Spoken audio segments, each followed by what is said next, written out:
पुण्याचा सर्वांगीण विकास हे लक्ष ठेवून उगाच विकास कामात अडचण निर्माण करू नका, असं मत उपमुख्यमंत्री अजित पवार यांनी मांडलं। कर्वेनगर ते वारजे उड्डाणपुलाच्या भूमिपूजन समारंभ प्रसंगी ते बोलत होते। आम्ही पुणेकर ट्रॅफिकचे नियम पाळत नाही, ते पाळायला हवेत आणि ती एक स्वशिस्त लावायला पाहिजे, असंही ते पुढे बोलताना म्हणाले। पुण्याचा ट्रॅफिकचा जो खेळखंडोबा झालेला, आम्ही पुणेकर ट्रॅफिक सेन्स अजिबात त्या ठिकाणी त्याला सहकार्य करायला तयार नाही। आम्ही तिथं जरा कुठे सिग्नल कसरायला लागलेलं असलं तर गाडी तिथं दामटायचा प्रयत्न करतोय, तिथं शिस्त पाळत नाहीये। त्यांना काही ऑर्डर्स ते कमी पडत असतील तर, आणि साधारण त्याची माहिती पुस्तिका की खरोखरीच काय ट्रॅफिकचे त्या ठिकाणी सिग्नल आपल्याला दाखवतात, आणि काही काही ठिकाणी ट्रॅफिकचा बोर्ड असेल तर तो त्याच्या पाठीमागची भूमिका काय। आता आम्ही फार चांगल्या पद्धतीनं प्रत्येक आरटीओ जिथं कार्यालय करतोय, आता पिंपरी चिंचवडला आम्ही काल केलं, 8 आकडा काढायचा, सरावर गाडी न्यायची वगैरे सगळं काही। त्याच्यामध्ये एका ठिकाणी बसून सीसीटीव्ही कॅमेरा बंद करतोय का, चढावर तो गाडी बरोबर चढवतोय का नाही, का गाडी मागे येते, 8 आकडा काढताना कशाला तो धक्का लावत नाही ना, अशा अनेक बाबी आहेत। आणि ते जर आलं तरच लायसन मिळणार। त्याच्या आधी काय आरटीओ कार्यालयाच्या बाहेर एजंटच असायचे, चल तुला लायसन देतो, त्याला गाडी येते का नाही, पैसा दिले की लायसन, हे असले धंदे बंद करायचे। आणि आता सीसीटीव्ही कॅमेरे उद्याच्या बजेटमध्ये तुम्हाला तरतूद, या तारखेला इतक्या वाजता हा सिग्नल आपण तोडून गेलेला आहात आणि हा तुमचा सीसीटीव्ही कॅमेराचा पुरावा, मग ते पैसे भरावे लागणार। आता काय बघतो आपण, त्याच्याकडनं दंड वसूल केला जाईल।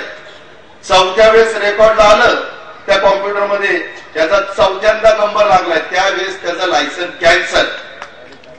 मग येणे पाटील परत अजित पवारला भेटला तरी लायसन नाही,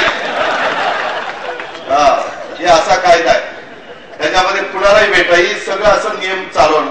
आता काय करणार, शेवटी तसं केल्याशिवाय गत्यंतर नाही।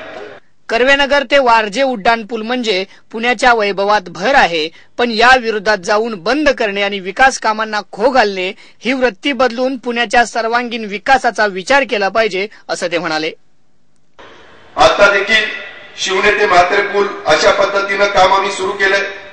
संगमवाडी ते खराडी हे काम देखील त्या ठिकाणी उद्याच्याला सुरू करण्याचा आमचा सगळ्यांचा प्रयत्न आहे, आणि हे काम झालंच पाहिजे। त्याच्यामध्ये आपल्या भागामध्ये बरेच वर्ष तुमच्या सगळ्यांची मागणी होती, वारजे रोड, कमिन्स कॉलेज चौक व युनिव्हर्सल चौक येथे उड्डाणपूल बांधणे, जवळपास 42 कोटी रुपयाचं एकंदरीत काम आहे।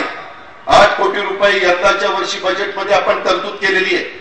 कॉन्ट्रॅक्टर लोक आहेत, त्यांनी वेळेमध्ये पैसे, ते 8 कोटी खर्च झाले तर आणखीन पैसे शेवटी आपण त्या ठिकाणी वाढवले, आणि त्या प्रकारे हा उड्डाणपूल आपण करतोय। म्हणजे कमिन्स कॉलेज या चौकातून उड्डाणपुलाची लांबी 550 मीटर त्या ठिकाणी आहे, आणि त्यापुढे युनिव्हर्सल चौकामधील उड्डाणपुलाची लांबी ही साधारण 750 मीटर ही त्या ठिकाणी आहे।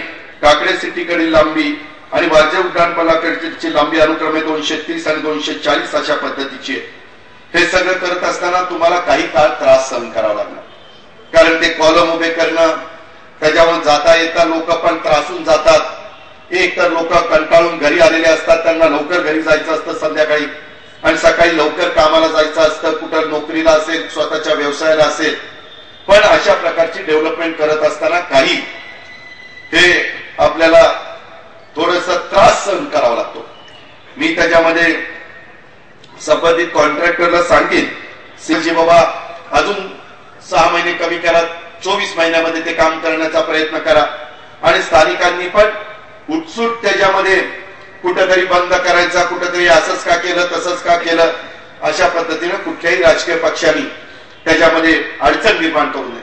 जर तुम्हाला काही अडचण वाटली की विदर शनिवारी किंवा रविवारी सर्किट हाऊसला असतो, माझा साधारण प्रयत्न हाच आहे, पुणे, पिंपरी चिंचवड, पुणे ग्रामीण या भागातले कलेक्टर असेल, पीएमसी कमिशनर, पीसीएमसी कमिशनरच्याकडची कामं जी सार्वजनिक आहे आणि कोण ती कामं करायला वाली नाहीये, अशा कामांना आपण न्याय द्यावा। कुणावर अन्याय होत असेल तर तो अन्याय त्या ठिकाणी दूर करावा, ही समंजस भूमिका या जिल्ह्याचा पालन ती खरी आहे.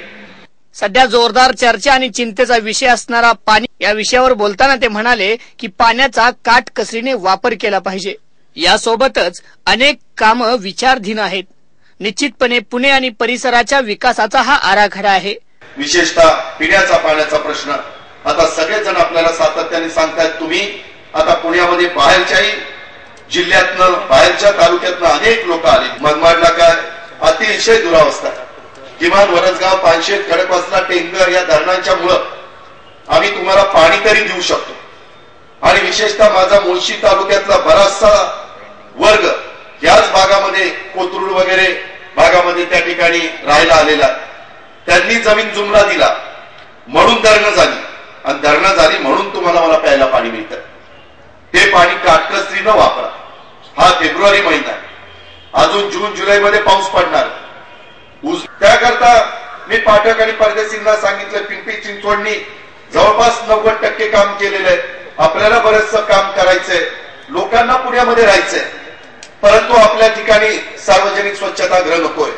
आमच्या इथं कचऱ्याची त्या ठिकाणी पेटी नकोय. कचऱ्याचं त्या कचरा टाकायचं वर्ण राहणार नाही. त्याही करता आता नवीन टेक्नॉलॉजी आलेली आहे आणि त्याचा आम्ही टप्प्याटप्प्याने त्या ठिकाणी अंमलबजावणी करण्याचा प्रयत्न करतोय. शेवटी पुण्यामध्ये कुठल्याही भागामध्ये तुम्ही राहा, मग ते शनिवारवाड्याच्या पाशी राहा, जुन्या पुण्याचा परिसर पाहिजे, नियोजन असलं पाहिजे आणि तशा प्रकारची अंमलबजावणी पण आपण सगळ्यांनी त्या ठिकाणी केली पाहिजे. आणि श्रीमंतासोबतच गरिबांना देखील हक्काचा निवारा मिळेल याबद्दल देखील काही प्रस्ताव आहेत आणि निश्चित त्याचा विचार केला जाईल असंही ते म्हणाले. रिंग रेल्वेचं आरक्षण रद्द करण्याचं, वारजे पुणे येथे मजूर अड्ड्यासाठी जागा मिळण्याच्या बद्दलचं, वारजे पुणे येथील बीडीपी आरक्षित जमिनीवर बांधकामं नियमित करण्याच्या बद्दलचे अशा काही निवेदनं, मग ते गोकुळनगर असेल, गोकुळनगर पठार असेल किंवा इतर भागामध्ये असेल. स्वच्छ हवा पाहिजे, क्रीडांगणं पाहिजे. तुमच्या माझ्या लहानपणावर कुठेही क्रीडांगण असायची, आता क्रीडांगणं शोधावी लागतात. मुलांना तर तेच खेळण्याचे दिवस असतात, ते तुम्ही हिरावून घेऊ शकत नाही. उठलं की टीव्हीच्या समोर, उठलं की शाळेत, अशानी त्यांचं एकंदरीत जे काही संस्कार किंवा एकंदरीत त्यांच्या संपूर्ण शरीराची जी वाढ व्हायला पाहिजे त्यात पण अडचणी येणार आहेत. आणि म्हणून या सगळ्या ज्या काही गोष्टी आहेत त्याचं त्याला लहानपणी जे काही खेळ खेळायला पाहिजे तो आनंद त्याला उलटायला यायला पाहिजे. त्याबद्दल पण आपण प्रयत्न केला पाहिजे. वयस्कर झाल्यानंतर नाना पार्क असेल, तारुण्यामध्ये काय काय आपण केलं त्याच्या आठवणी उजाळा देण्याचं काम असेल. वयस्कर काळ होते, अजून त्याला काळ काय काय वयस्कर, परंतु त्यावेळेस त्या आठवणीला उजाळा देत त्यावेळेस 4 तास 2 तास चांगले जावे. ह्या सगळ्या करता ह्या सगळ्या गोष्टी लागतात. ही समाजाची गरज आहे. ही अजित पवारची किंवा कुठल्या पक्षाची गरज नाहीये. आणि म्हणून समाजाची दफनभूमी, त्याच्यामध्ये स्मशानभूमी, ही पण वेगवेगळ्या समाजाची गरज आहे. वास्तविक आता लोकसंख्या वाढती, प्रताप काही लोकांनी केलेले, परंतु राहण्याचा प्रश्न निर्माण थोडंसं पूर्वीच्या पेक्षा FSI काही ठिकाणी वाढवून देण्याचा प्रयत्न करू. म्हाडा असेल किंवा इतर गरीब वर्गाला पण आता मोठे मोठे घरं, मोठे मोठे फ्लॅट अलीकड पुण्यामध्ये एवढा दर वाढलाय. 10,000 रुपये स्क्वेअर फीट, 8,000 रुपये, 5,000 रुपये, 6,000 रुपये. शेवटी धुणं भांडी करणाऱ्या भगिनीला पण राहायला घर पाहिजे. माझ्या ड्रायव्हरचं काम करणाऱ्या व्यक्तींना पण राहायला घर पाहिजे. त्याच्यामुळे ह्या गरीब वर्गाच्या करता आमच्या राष्ट्रवादी काँग्रेस पार्टीच्या वतीनं काही आम्ही मदत करण्याची भूमिका घेतोय. त्याबद्दल स्पष्टपणे उद्याच्याला आपल्याला सगळ्यांना कळेल. परंतु अशा पद्धतीनं सगळ्यांनीच हे एक आपल्या समोर आव्हान आहे आणि ते आव्हान लक्षामध्ये घेऊन तुमचं माझं शहर स्वच्छ आणि चांगलं ठेवण्याच्या करता, परिसर चांगला ठेवण्याच्या करता, दुष्काळाच्या समस्या सोडवण्याच्या करता पण जे काही हातभार लावता येईल आणि आहे त्या पाण्याचा काटकसर नियोजन असलं पाहिजे. पाण्याचे वारेमाप त्या ठिकाणी वापर करू नका. पाणी काटकसरीनच वापरा. हे पुन्हा पुन्हा मी आपल्या सगळ्यांच्या लक्षामध्ये आणून देतो. विजेच्या बद्दल देखील कुठली आता अडचण नाही. 24 तास वीज देण्याची जबाबदारी ऊर्जा खात्याचा मंत्री या नात्याने माझी स्वतःची राहील. त्याबद्दल तुम्ही काही काळजी करू नका. जरी परळीचा प्लांट आमचा बंद पडलाय, आमचा गॅसचा दाभोळचा प्लांट बंद पडलाय, प्रकारची आणि प्रायव्हेट मध्ये आम्ही त्या ठिकाणी उभारणी केलेली आहे आणि राज्याची इंडस्ट्रीची आणि आपली सगळ्यांची घरगुती ग्राहकाची गरज ओळखून तेवढी वीज आज आपल्याकडे उपलब्ध आहे. जिथं विजेचं भारनियमन आहे ते आमचं बिल भरत नाही म्हणून आम्ही तिथं भारनियमन ठेवलेलं. त्या गावाने बिल भरावी, 60-70% बिल भरावं. 70% बिल भरलं तरी त्यांना वीज देईल. आता 50% पेक्षा कमी ते बिल भरतायत आणि एवढी मोठी थकबाकी आम्हाला परवडणारी नाहीये आणि म्हणून आर्थिक शिस्त लावण्याच्या करता काही गोष्टी आम्ही त्या ठिकाणी करतो. दुष्काळाचं एकंदरीत परिस्थिती लक्षामध्ये घेऊन त्या दुष्काळाचा फायदा उचलण्याचा पण